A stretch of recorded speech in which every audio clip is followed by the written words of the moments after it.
So he says that he doesn't wanted his friends to be into the trouble. Quite so, said Old Man Twinkle.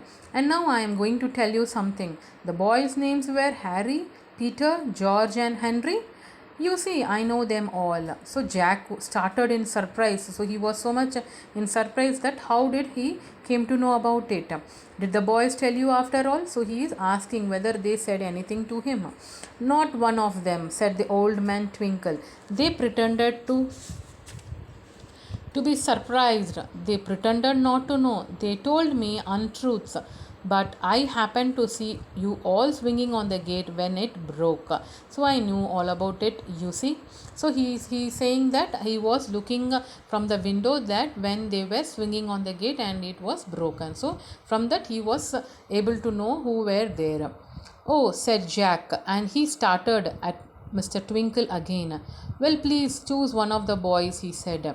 They are nice boys, really, although they didn't own up about the gate. So he was saying that this has been happened, but please choose any one of the boys from his friends.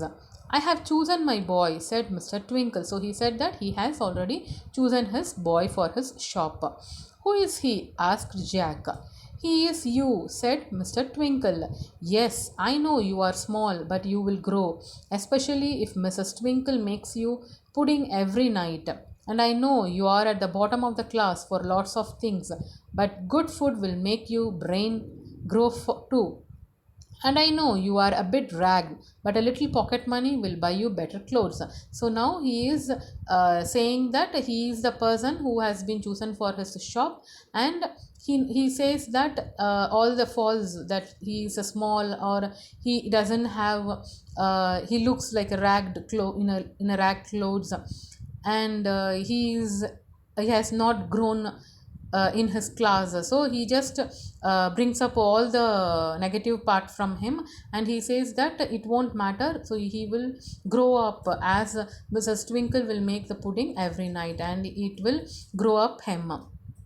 Oh, Mr. Twinkle, carried Jack.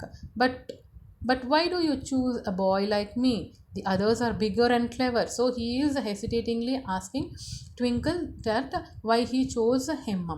They may be, said Mr. Twinkle, but what I want is a boy who's a brave enough to own up when things go wrong. So he just wanted a person who can control, who can be brave and handle up all the things which go wrong. I want a boy who can speak the truth. I want a boy who is loyal. Loyal is nothing but a person who supports another person in any situation. And if you are loyal to your friends as you have been just now, you will be able to be to me too. So he says that though you are loyal to your friends, which he has shown it now, and he is thinking that he may be loyal to Mr. Twinkle too. I have chosen the right boy, Jack. I have chosen the right boy. So he exclamatorily saying that he has chosen the right person for his shop. So he had, for Jack is with him still.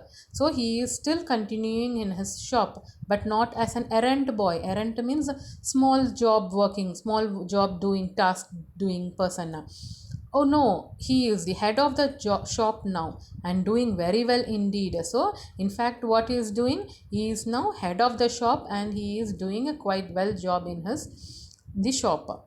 All because of the broken gate. Wasn't it strange? So, this all because of the broken gate. Okay, so because of the broken gate only.